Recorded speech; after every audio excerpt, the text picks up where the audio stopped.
আসসালামু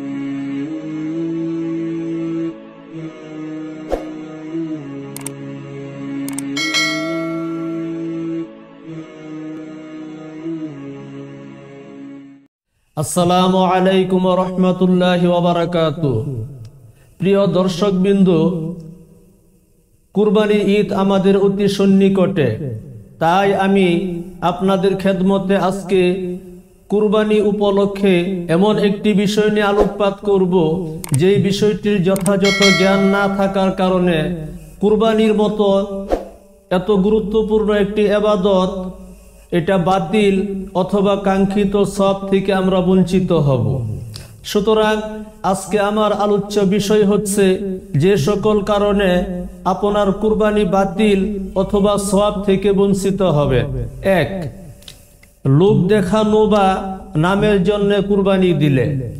অনেকেই দেখা যায় যে লোকলজ্জার ভয়ে কুরবানি না দিলে মানুষ আত্মীয় স্বজন কি বলবে এই জন্য অথবা সুনাম সুখ্যাতির জন্য কুরবানি করে থাকে। 2, নিয়তের বিশুদ্ধতার অভাবে।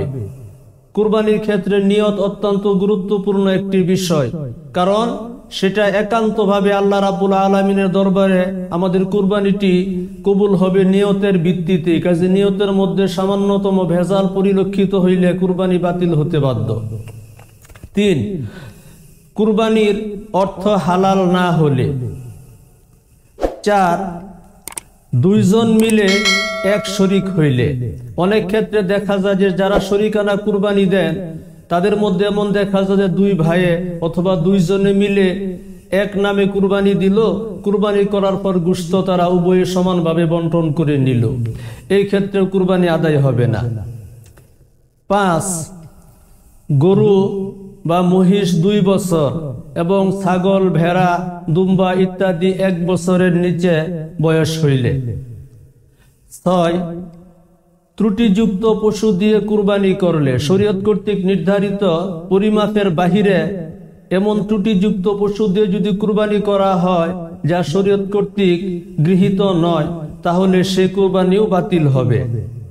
উপরোক্ত 6টি কারণ যদি কোনো কুরবানি দাতা ব্যক্তির মধ্যে পাওয়া যায় তাহলে তার কুরবানি তো কবুল হবেই না, সম্পূর্ণরূপে তার কুরবানি বাতিল বলে গণ্য হবে। 7, গোশত ওজন করে পশু ক্রয় করলে।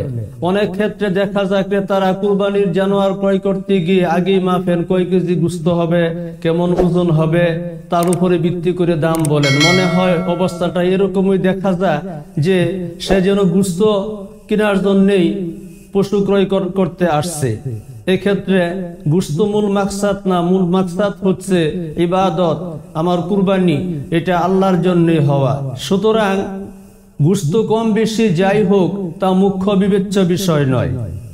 8, সামর্থ্য থাকা সত্ত্বে দুর্বল পশু দিয়ে কুরবানি করা। অনেকেই দেখা যায় যে বাড়িতে বেশ মোটা তাজা পশু পালন করেন, অধিক অর্থ লাভের আশায় সেটা বিক্রি করে দিয়ে এমন একটি জীর্ণ শীর্ণ ক্ষীণকায় পশু দিয়ে কুরবানি করেন যা দেখে অনেকেরই হাসি পায়। এই বিষয়টি মোটেই কাম্য নয়। এর দ্বারা কুরবানি আদায় হইলেও কাঙ্ক্ষিত সওয়াব থেকে বঞ্চিত হতে হবে। 9, মানুষের মন্তব্য শুনে খুশি বা বেজার হওয়া। যেমন দেখা যায় যে পশু ক্রয় করলে যদি লোকে বলে না বেশ তুমি সাশ্রয় মূল্যে কিনেছ, পশুটি ক্রয় করে তুমি জিতছ, তাহলে দেখা যায় যে ব্যক্তি আনন্দিত হয়। আর যদি বলে না তুমি ঠকে গেছ, তাহলে দেখা যায় ব্যক্তি দুঃখিত হয়। এক্ষেত্রে ঠগা এবং জিতার প্রশ্ন তো হতেই পারে না, কারণ আমার কুরবানি যদি আল্লাহর দরবারে কবুল হয় তাহলে তো আমি সম্পূর্ণরূপে জিতে গেলাম। আর আল্লাহর দরবারে কবুল না হইলে যত সস্তায় যত মোটা তাজা পশু ক্রয় করে কুরবানি করি না কেন তাতে কি আসে যায়। 10, কুরবানি না দিয়ে আকিকা দেওয়া। অনেকেই দেখা যায় যে কুরবানির সময়ে কুরবানির থেকে আকিকাকে বেশি প্রাধান্য দেন। বলে আমার আকিকা তো দেওয়া হয় নাই, আমার সন্তানের আকিকা দেওয়া হয় নাই, তাই আমি কুরবানি দিব না, আমি আকিকা দিব।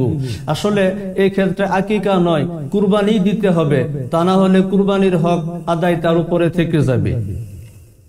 11, পশু শোয়ায়ে রেখে নাম বলা। অনেক ক্ষেত্রেই দেখা যায় যে পশু শোয়া জবেহ করার জন্য হুজুর দাঁড়িয়ে আছে, এই মুহূর্তে লম্বা একটি কাগজ ধরিয়ে দেওয়া হয় যে উমুক উমুক কার কার নামে, এগুলি পাঠ করতে করতে জানোয়ার ছটফট করতে থাকে, কষ্ট পেতে থাকে। এটা আদৌ উচিত নয়। 12, ব্যক্তি নিজে কুরবানি না দিয়ে মৃতদের নামে কুরবানি দেওয়া। অনেক ক্ষেত্রে দেখা যায় যে নিজের উপরে কুরবানি ওয়াজিব, কিন্তু সেই ক্ষেত্রে তার নিজের নামে না দিয়ে তার মৃত মা বাবার নামে বা আত্মীয় স্বজনের নামে কুরবানি করছে। এটা কিন্তু আদৌ ঠিক নয়, কারণ কুরবানি ওয়াজিব জীবিত ব্যক্তির উপরে, যিনি সামর্থ্যবান তার উপরে। অবশ্য নিজেরটা আদায় করে যদি অতিরিক্ত হিসাবে, নফল হিসাবে যদি মা বাবা আত্মীয় স্বজনের নামে দেওয়া যায়, তাহলে সেটা আরো উত্তম হবে। 13, ব্যক্তির নামে কুরবানি দেওয়া। অনেক ক্ষেত্রে দেখা গেছে যে কুরবানি দেওয়ার সময় বলা হয় যে কার কার নামে দেওয়া হবে, বলে আমার নামে, উমুকের নামে, উমুকের নামে, উমুকের নামে। আসলে কুরবানি তো কোনো ব্যক্তির নামে হয় না, কুরবানি হয় সম্পূর্ণ আল্লাহর নামে। সুতরাং এক্ষেত্রে আমাদের সহি বক্তব্য হবে কার কার পক্ষ থেকে, নাম হবে আল্লাহর, পক্ষ হবে ব্যক্তির। 14, ইউটিউব বা ফেসবুকে পশুর ছবি প্রচার করা। অনেককেই দেখা যায় যে পশু ক্রয় করে কুরবানির উদ্দেশ্যে যে জানোয়ারটি কিনা হয়েছে সেই জানোয়ারটির ছবি ফেসবুক অথবা ইউটিউবে আপলোড করে দেওয়া হয়েছে এবং প্রচার করা হচ্ছে যে এত লক্ষ টাকা দিয়ে, এত টাকা দিয়ে কুরবানি এই জানোয়ারটি আমি ক্রয় করেছি। এটা দেখে মনে হয় যে সে যেন এটা অ্যাডভার্টাইজ করে বেড়াচ্ছে তার কুরবানির জানোয়ারটি কত উত্তম, কত ভালো। আসলে সম্পূর্ণরূপে কুরবানি যেহেতু একটি ইবাদত, আল্লাহর কাছে কুরবানির জানোয়ারের রক্ত, গোশত, চামড়া, হাড় কোনো কিছুই পৌঁছায় না, আল্লাহর কাছে শুধু পৌঁছায় তাকওয়া। সুতরাং আমাদের কুরবানিগুলি হোক সম্পূর্ণরূপে আল্লাহর জন্য, দুনিয়ার নাম যশ খ্যাতি মানুষকে দেখানোর জন্য নয়। সম্মানিত হাজিরিন, এছাড়াও আরো প্রয়োজনীয় অন্যান্য মাসআলাগুলি আপনারা বিজ্ঞ ব্যক্তির কাছ থেকে জেনে সঠিকভাবে কুরবানি করার জন্য চেষ্টা করবেন। আল্লাহ আমাদের সবাইকে তৌফিক দান করুন। আল্লাহুম্মা আমিন। আসসালামু আলাইকুম।